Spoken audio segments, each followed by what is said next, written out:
This is WOC Program Manager Bob Schomper.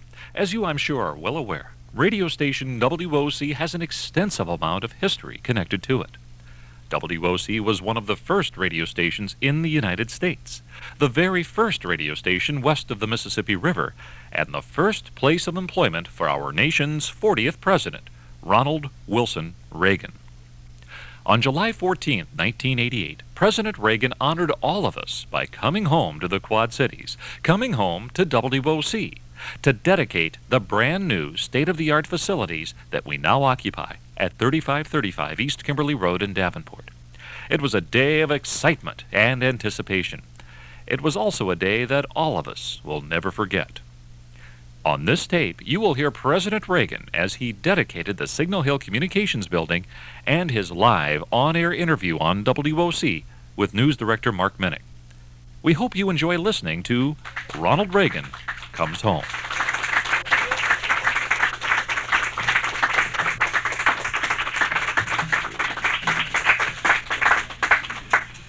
Welcome to Signal Hill.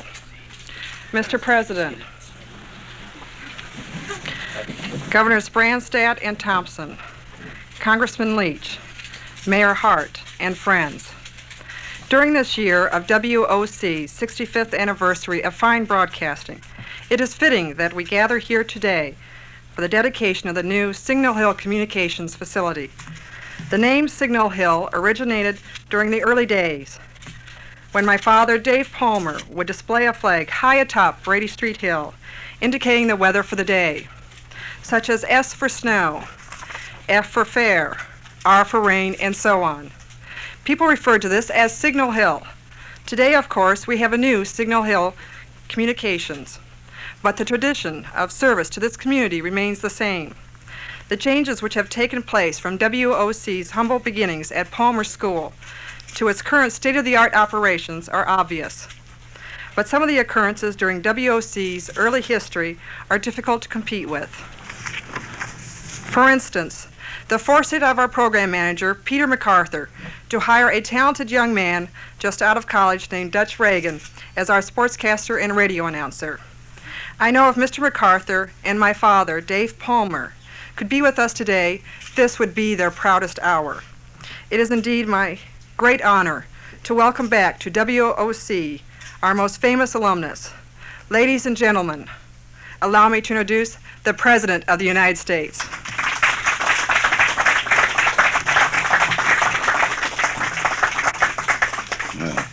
Vicki, first let me say I'm delighted to be back here with all of you.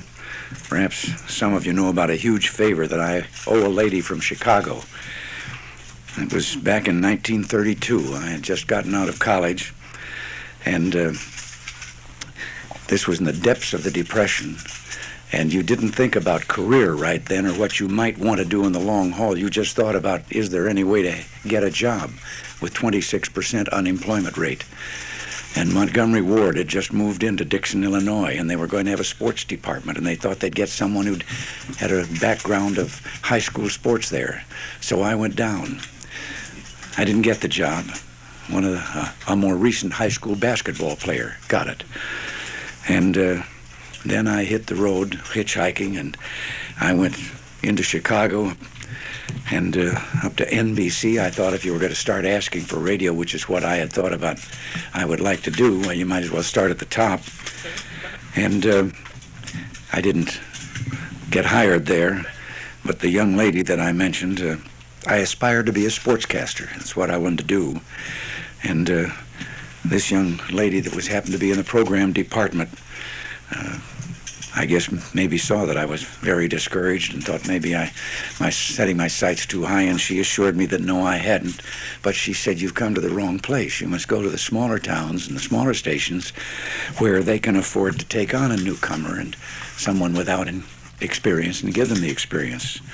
Well, it was a long hitchhike back to Dixon, Illinois that night. By the way, for the last 30-mile stretch, I got a ride with a fellow who told me quite unnecessarily that he'd been out trapping skunks. But the following Monday, I took her advice, and my first stop was here in Davenport, Where, as we used to say in those days, the West begins and where the tall corn grows. And I went in for an interview with the program director, Peter MacArthur. He had come to this country with Harry Lauder, a great vaudevillian in a vaudeville act, and wound up as the program director. And no, there was nothing here. As a matter of fact, the day before, they'd hired an announcer. So now I'm really upset, and as I'm going out the door, I said, how does a fella ever get to be a sports announcer if he can't get a job in radio? And I got to the elevator, and fortunately it wasn't there, because I heard a thumping down the hall. Pete had arthritis very severely and walked on with two canes, and he kept calling me, and rather profanely, and finally I realized what he was coming after me, so I waited. And he asked me, what was that I said about sports? And I said, well, that's what I'd like to be, as a sports announcer. He said, what do you know about football? And I said, I played it 8 years. He said, can you tell me about a football game, and if I'm listening to it on radio, then I'll be able to see that game? And I said, I think so. He took me into a studio, his original studio, stood me up in front of a microphone, pointed to a red bulb up on the wall, and he said, I won't be in here with you. You'll be alone. When that red light goes on, you start broadcasting an imaginary football game. Well, there I stood, and I was all alone, and I thought, what am I going to do for names? And then I said, wait a minute. One of our games in the previous season, when I was playing, we won in the last 20 seconds with a 65-yard touchdown run by our quarterback. And I said, well, I know a lot of the other team's names, and I know all of our team's names. I'll start with the fourth quarter. So when it came on, I said, the long blue shadows are settling over the field. There's a chill wind blowing in through the end of the stadium. We didn't have a stadium. We only had bleachers. And then I took us for as long as I could go up to the point that there we were, and called that play with 20 seconds to go, and the winning touchdown is scored, at which point I grabbed the microphone and said, that's all.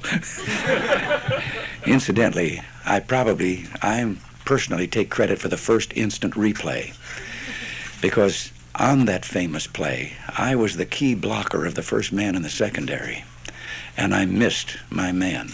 I don't know to this day how Bud Cole scored that touchdown, but in that broadcast, I delivered a block that was just earth-shattering.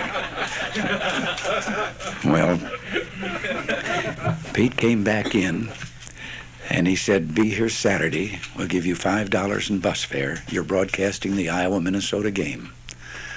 So I was there Saturday. Over to Iowa City we went.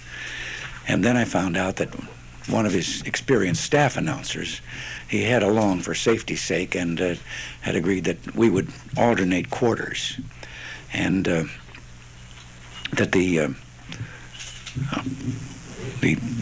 he would do a quarter, I would do a quarter, and so forth. And I guess that was for protection, in case my imagination couldn't help me. But I'll never forget the thrill of when we were coming up. I was finishing the third quarter, and then he was going to do the fourth. And I saw a note come down from Pete, who was sitting behind us in the press box. And the note, I could see it myself as the other announcer read it, said, let the kid finish the game. So after that, he told me that they had 4 more games left in the season for broadcasting, and I was going to get $10 a game and bus fare. Then I had to wait a few months after the games were over, before there was a vacancy. And then I went on, and I'm proud to have gotten my start in communications here at WOC. But I'm even prouder to have been a part of a tremendous broadcasting tradition, one that is 65 years old this year. And I think all of you can be proud, not just of this new building, but of all that it represents. WOC has been serving the people of the Quad Cities for more than 6 decades. When I first came here, it was only the Tri-Cities. We were in the midst of the Depression, and today we're in the middle of an economic boom, though we must get some help to the farmers who've been hurt by the drought. But through good times and bad, WOC has been there for the people of Iowa and Illinois. You've established high standards of service to the community, and it's my hope that those standards will remain as much a part of your tradition as they have been in the past. Things have changed a bit since 1932, but in a funny way, the business stays the same. News, sports, weather, information. It's a good way to make a living and a good way of serving others. So my congratulations to all of you and my warmest wishes for your future success. I want to say one more word about farmers that I said earlier today over in Illinois. Once when I was just out on the mashed potato circuit and before I ever had this job, I was invited to address the Farm Bureau's national meeting at Las Vegas, Nevada. And on the way to the hall where they were holding their convention, some fella recognized me, I suppose from the picture days, and asked me what I was doing in Las Vegas, and I told him I was there to speak to the Farm Bureau. And he said, "What's a bunch of farmers doing in Las Vegas?" And I couldn't resist. I said, "Buster, they're in an occupation that makes a Las Vegas crap table look like a guaranteed annual income." And it's true. Our farmers deserve all the help we can give them, and we're going to give them that help there now. But thank you all. God bless you all. Mr. President, would you join me to unveil the plaque? I'm very pleased to. Ready? Oh, my goodness. Thank you very much. The President and station owner Vicki Palmer Miller unveiling a plaque that will officially mark the dedication of the Signal Hill Studios. I would like to hand you this photograph to I was wondering who that fellow was. We thought we'd give you your own copy to commemorate your days that you spent here at WOC. And thank you very much for being here today. Well, thank you very much.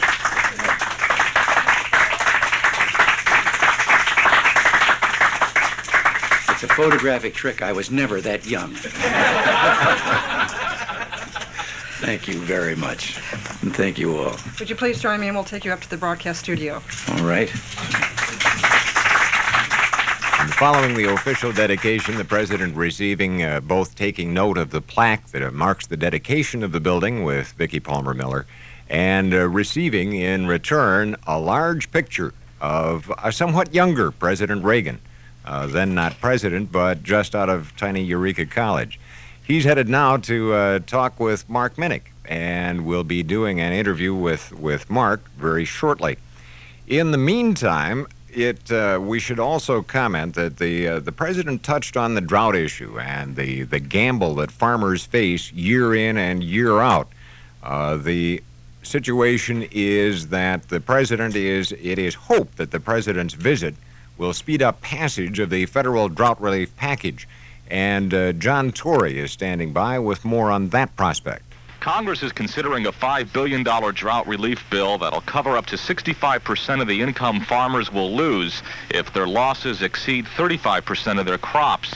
Illinois Agriculture Director Larry Wearies believes it's a fair proposal. The only problem, if there is one, is that it should be equitable for all kinds of producers. It shouldn't be just for corn farmers.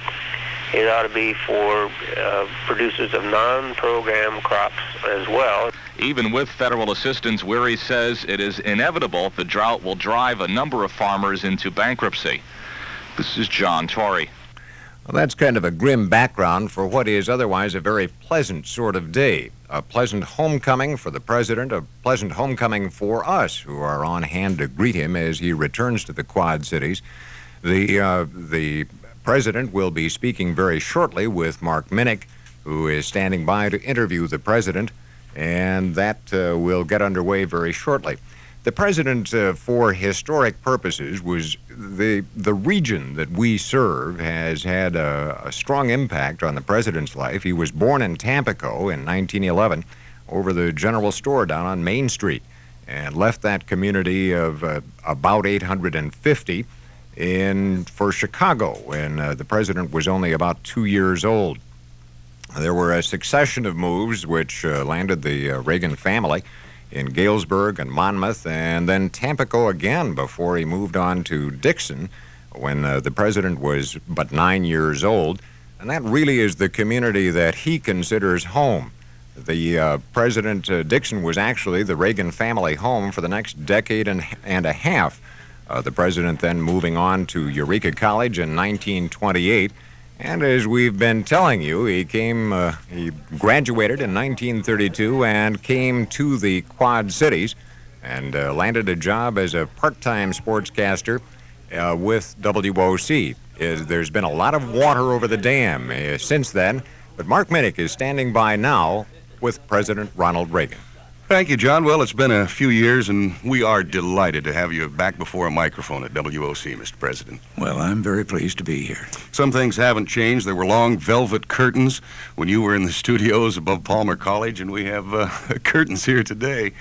These studios, when you first got here, a freshly scrubbed young man out of Eureka College, did it take you very long to get a job? I know you had to audition that football game. I'm not going to make you do that for sure. Oh, well, I have to tell you that, no, I was very lucky. I graduated in June of that year, 1932, and went back in order to get some money in those dark Depression days. It was the very depth of the Depression. And I went back to the job that I'd been doing for 6 previous years for the summer, and that was lifeguarding in the Rock River over at Dixon, Illinois. And then at the end of the summer, I'd made up my mind that this was what I wanted to do, in sports announcing particularly. So I started out hitchhiking around to find a station that would give me a chance. And this one I came to and crossed the river and came here. And Peter MacArthur was the man who gave me the very unusual audition when he heard sports announcing was an idea of mine.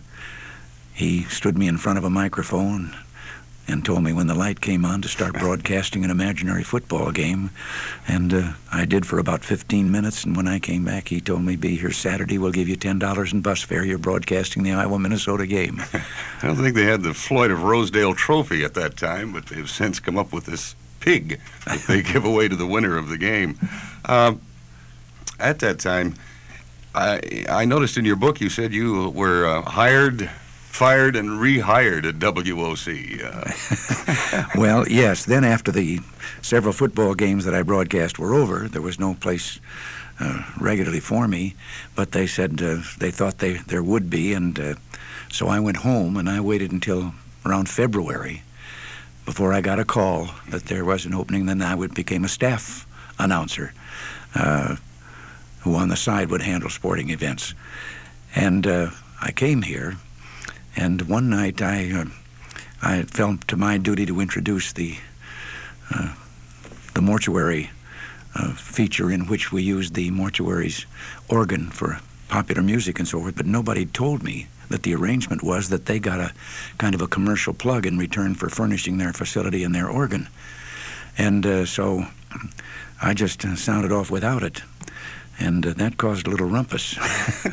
But anyway, there had been a man that they had been talking to and offering a job to for some time before, and he came here, and I was told that I was out.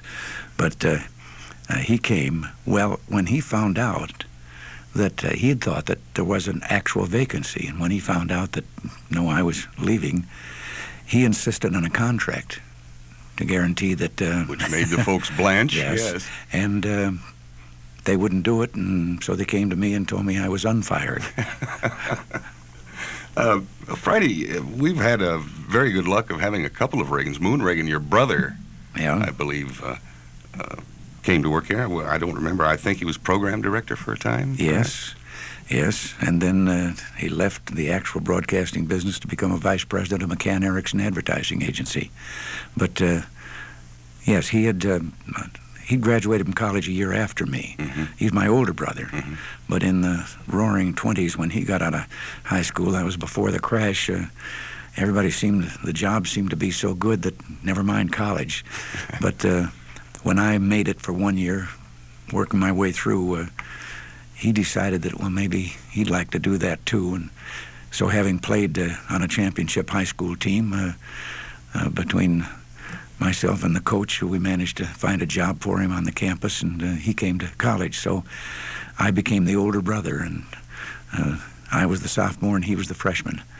But then when he got out of school, he came over to see me, and I ended up getting him some things to do. The 30s, have given us a lot of the programming ideas that we still use today, perhaps the most important decade. I think you did a football prediction type show in between records, more or less invented that, or the first time it was done in Des Moines at any rate.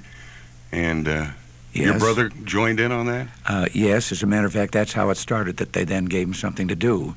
He was in the studio, and when I was making my predictions on Friday night for the Saturday games, now they were going to come out, I'd see him shaking his head that I was wrong on one, and he was sitting in front of a microphone, as you are, opposite me, just visiting and doing it. And I said, my brother's here with me, and he seems to disagree with it. And I asked him, I said, well, who and why do you think that such and such a team is going to win? Well, we finished the program with a conversation between us, and then Peter MacArthur very generously, knowing that he was out of school and out of work, gave him a fee for, and we turned over the football predictions to him and the scores.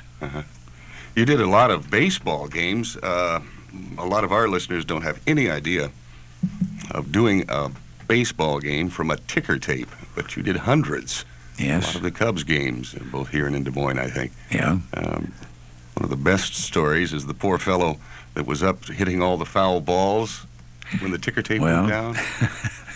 Yes, I had an operator on the other side of the window, and he had the earphones on and was getting the Morse code from the ballpark, and with a typewriter he would tap off what the play was, send it through to me, and I would, it'd have to come through pretty worked down. For example, he'd hand me a slip of paper that said S1C. You can't sell any Wheaties saying S1C.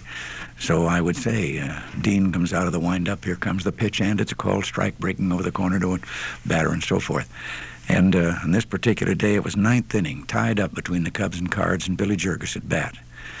And I saw Curly typing, so I waited, and he started shaking his head, and I thought it must be some sensational play. But when the slip came to me, it says, the wire's gone dead. Well, in those days, there wasn't one fella broadcasting games as there are today. There were a dozen stations doing the same game. And I knew that if I said, we've got to play a musical interlude, I'd lose the audience. So I had, when he handed me this, I had a ball on the way to the plate. So I had Jurgis foul it off. And then I looked back, and he just shrugged. And so I thought, well, that's one thing doesn't get in the scorecard. So I took a chance, and I had Billy foul off another one. Then he fouled one that only missed being a home run by a foot. And then I described the two kids over behind third that got in a fight over the ball, the foul ball that had gone in the stands. And I was having Dean pitch very slowly. He was rubbing the rosin bag all the time and shaking off signs. And pretty soon I'm really beginning to sweat, because I think now if I tell them, they'll know that I've been stalling here, that this hasn't been true. And just then Curly started typing.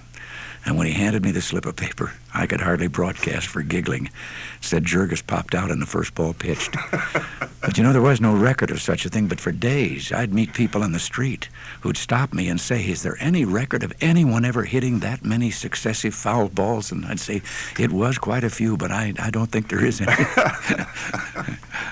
If we could talk a little bit about the drought. You've been through southern Illinois, and it looks pretty bad down there. What are your plans? I don't want to steal your thunder from the upcoming speech. Well, right now, that's on the floor in the Congress, and we really have a bipartisan group together. And Secretary Ling, who's with me here, our Secretary of Agriculture, has been working on this and been working with the people on the Hill. And it's a program that is not going to invade and try to rewrite the farm legislation as it is, but is to provide for help, emergency help, to these farmers who are so beset by this drought all over the United States. The figures are astonishing, and what I saw down there in Illinois just shows that it is disaster. And so I think we're coming up with a program that will have bipartisan support. Right now, I'm a little edgy, as I told some of our press on this trip, that You know, there are always some legislators that will have a favorite thing that they know they can't get passed by itself, and they will try to attach it to a sure thing bill like this as an amendment. And some of that's been going on, too. And I hope that we're successful in stopping that and getting to the business at hand. How long do you think there will be to turn this around and get something signed? Well, I think it's a very limited time. They know that there's a time pressure on it, and I think it's ready to go through. And of course, I'll sign it the minute it's delivered to me. Okay. Well, speaking of time, the clock on the wall says we have just about run out of time. On behalf of the staff and management of WOC Kick Stations, we really are delighted that you could be here with us. We appreciate it. Well, I'm very pleased to have been here, too, and I know what it means about getting off on time, so I'll try to be. I'm used to being on the side of the table that you're on, asking the questions. Perhaps next year, if you have nothing to do. Well, I thank you. I thank you very much. The President of the United States, Ronald Reagan. July 14th, 1988. One exciting day in the Quad Cities. We hope you've enjoyed listening to Ronald Reagan Comes Home. And we hope you continue to enjoy listening to WOC.